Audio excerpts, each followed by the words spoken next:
Shanks Luffy को poison से मारना चाहता है, आधी से ज्यादा स्टोर क्रू एकदम से डिसअपियर होगी और नामी को किसी ने किडनैप कर लिया। बिल्कुल पिछले चैप्टर की तरह ये चैप्टर में भी ओडा ने कहा सब कुछ इसी चैप्टर में होगा।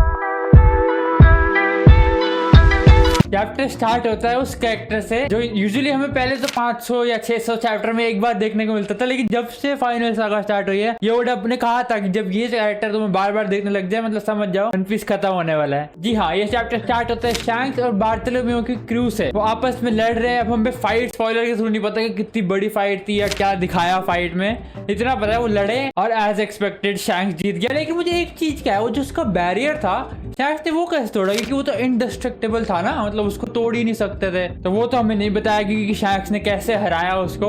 मेरे हिसाब से वही उसकी कॉन्कर ज्यादा ही उस लेवल की होगी। इन चीजें कि उसने उसको हराया तो उसने फिर उसको एक पॉइजन दिया और कहा ये पॉइजन से तुझे लूफी को मारना है। वापस से सारे थ्योरिस्ट आ गए होंगे वो शैंक्स का इविल तो नहीं, लेकिन अब आगे जाके पता चलेगा वो पॉइजन क्यों दिया था। लेकिन एज एक्सपेक्टेड बार्थोलोमेओ जो लूफी को एक भगवान मानता है, मतलब उसके लिए कुछ भी कर सकता है, उसने उसी वक्त पॉइजन पी लिया। इतना लॉयल बंदा कहाँ से मिलते हैं लूफी को। जोरो हो गया, बॉन के लिए हो गया और अब ये ऑफ कोर्स शैंक्स सही में नहीं मारना चाहता था। अब रिवील होता है कि जो पॉइजन दिया था वो फेक था, मतलब असली में पॉइजन नहीं था वो सिर्फ एक लॉयल्टी टेस्ट था शैंक्स के थ्रू। और फिर एक चीज बहुत ही अजीब हुई, देखो यहाँ पे सब कुछ हो गया, लॉयल्टी टेस्ट हो गया, शैंक्स ने टेस्ट कर लिया कि हाँ ये लॉयल है।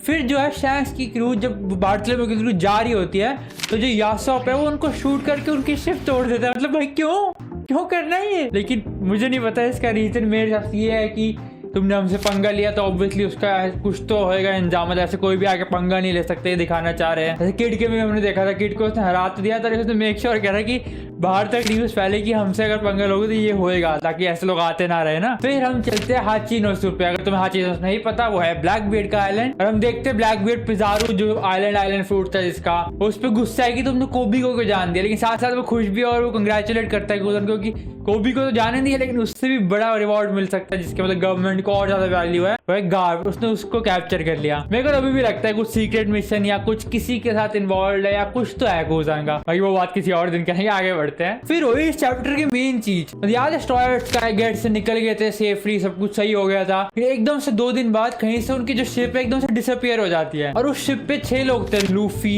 जोरो, नामी, सांजी, चॉपर और उसॉप, जो मतलब स्टार्टिंग के 6 नहीं थे, याद है अलाबास्ता तक के थे। तो उनकी शिप एकदम से डिसअपियर हो जाती है और बाकी लोगों को मतलब किसी को कुछ आइडिया नहीं क्या हुआ। तो मेरा यहाँ पे 2 गैस है, या तो ये ईमू का काम है, लेकिन मुझे नहीं लगता कि अगर ईमू ये कर सकता था तो वो बहुत पहले कर लेता। जो दूसरा मेन गैस जो मुझे हिसाब से लगता है वो है man marked by flame. Man marked by flame याद है उन्होंने कहा था वो मतलब शिप मतलब उसके पास कुछ पावर है विंड टाइप की, उसका काम है उसने कुछ विंड के थ्रू करा है और उनको किसी को दिखाने एकदम से वो डिसअपियर होगी। और फाइनली हमें मिलने वाले उस बंदे जिसके पास फाइनल पॉनेग्लिफ, मतलब समझ रहे हो वन पीस के एंड होने वाला है सही में, 4 पॉनेग्लिफ मिल सकते हैं हमें कुछ अगले चैप्टर्स में। बाकी बॉनी, लिलिथ वगैरह जो हमारी बाकी रेस्ट ऑफ वो वही है, लेकिन वो पता नहीं क्यों मेरे को अभी भी लगता है जहाँ पे विवी से कुछ कनेक्शन है यार।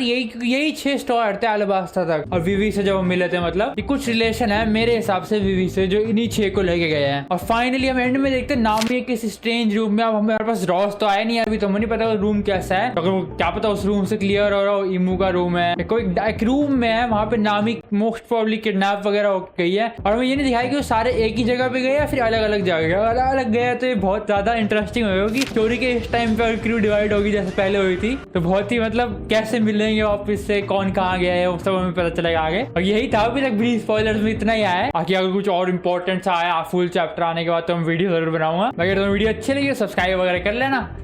Thank you, bye bye. और हाँ मेरे पास बोलना भूल जाता हूँ, अगले हफ्ते ब्रेक नहीं है तो अगले हफ्ते भी इसी टाइम वीडियो एक्सपेक्ट कर सकते हो। ओडा है आजकल सही में मतलब सब कुछ ही कर रहा है एक चैप्टर में, मतलब इतनी सब कुछ चीजें हो रही है।